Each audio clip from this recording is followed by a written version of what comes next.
ni gute igihugu cya mbere muri East Africa, igihugu cyari gifite umutekano, igihugu cyari gifite ubukungu bwazamutse, abaturage babayeho neza, ndetse kigaragara cyane ko kiri kwirukanga umuvuduko w'iterambere, kisanze abaturage amamiliyoni n'amamiliyoni buzuye umuhanda, bari gutwika, bari gusahura, bari gukubita, ndetse batwika ahantu hose ari kubera amatora. Tanzania.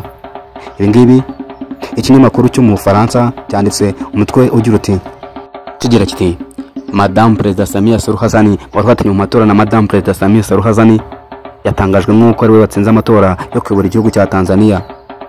Nk'uko komisiyo ishinzwe amatora mu gihugu cya Tanzania bitangaje, yatangaje ko Perezida Madame Samia Suluhu Hassan yatsinze amatora ku majwi 97.66%. Ahangaha iki kinyamakuru cyashaka kumvikanisha yuko Madame Samia Suluhu Hassan kubera ko bari yiyamamaje wenyine ari nawe watsinze amatora.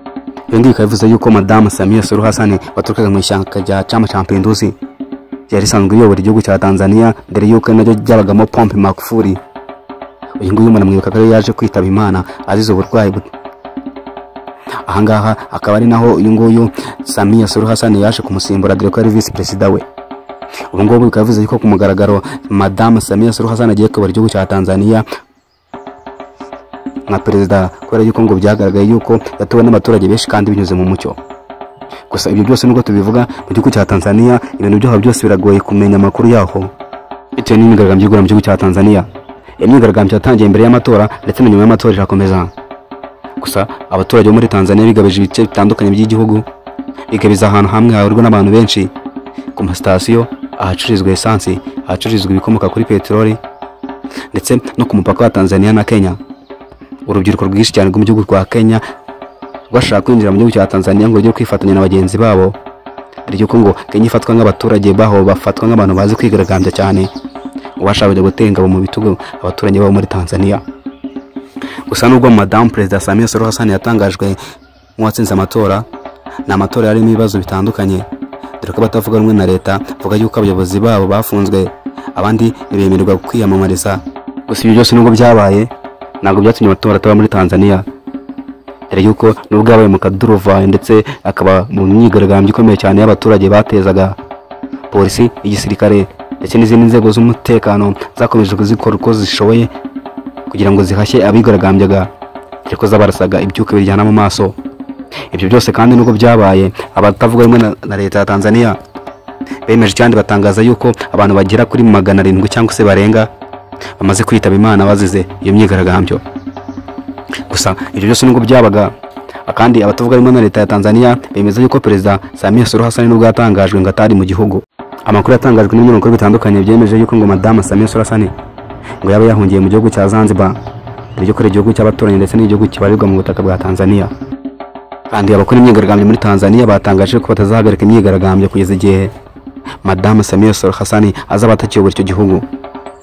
Gusa mu mateka dusubiye inyuma muri Afurika, nta na hamwe umuyobozi yatorewe kuyobora igihugu agatangazwa na komisiyo y'amatora ngo birangire umuyobozi atayobora icyo gihugu. Ibyo biramutse bibaye muri Tanzania yaba ari amateka. Kandi muri Tanzania mu bwa mbere habaye imyigaragambyo ingana gutya kugeza ubwo perezida wa Repubulika akekwa yuko yahunze. Ikiri kwibazwa n'abantu benshi mu ngeri zitandukanye, y'abanyapolitike, yaba ndetse n'abaturage basanzwe ba Tanzania ndetse n'abanyafurika muri rusange, bari kwibaza bati ese koko Perezida Madame Samia Suluhu Hassan araza kwemera kureka ubutegetsi kandi yatangajwe nka perezida watsinze amatora?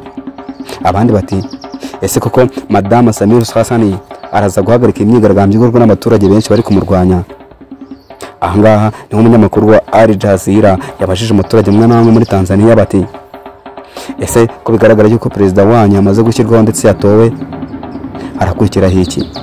Umuturage nawe nakujijinganya yahise amusubiza mu giswahili cyinshi ati turakomeza kwigaragambya, turigaragambya, turakomeza kwigaragambya, ibi ngibi turigaragambya kugeza ubwo perezida aza kuvaho. Gusa nkuko nababwiye mbere, ntaho bigeze biba. Yaba ari amateka muri Tanzania yo ku mukuru w'igihugu yatangajwe na komisiyo ishinzwe amatora muri icyo gihugu maze akaza kuvaho bitewe n'umurindi w'abaturage, ntabwo bijya bibaho. Ikindi kintu cyatangaje abantu benshi cyane muri iyi myigaragambyo iri kubera muri igihugu cya Tanzania ni uburyo abaturanyi babo bo mu gihugu cya Kenya, cyane cyane urubyiruko, rwamanutse rukaza guhura n'urwo muri Tanzania bagura ku mupaka wa Namango, bakaza kufatanya na bagenzi babo kwigaragambya. Gusa igisirikare, abashinzwe umutekano muri Kenya baje guhangana n'abo baturage, cyane cyane urubyiruko rwashaka kwinjira mu gihugu cya Tanzania baciye ku mupaka wa Namango kugira ngo bajye gufashanya abaturage babo, ndetse n'abaturage muri Tanzania bajye gufatanya n'abanyakenya kugira ngo bigaragambye. Ese ibyo muri Tanzania biraza kurangira gute? Biraza kurangira abari mu myigaragambyo batsinze, cyangwa birarangira abatangajwe nk'abatsinze amatora aribo Perezida Madame Samia Suluhu Hassan atsinze? Ese abaturage bo muri Kenya bo bashaka kwinjira muri Tanzania ngo bajye gufashanya na bagenzi babo kwigaragambya, ese ibyo byarangiye bite? Ese ibyo biraza kurangira gute? Ese abatavuga rumwe na leta ya Tanzania bafunzwe, ese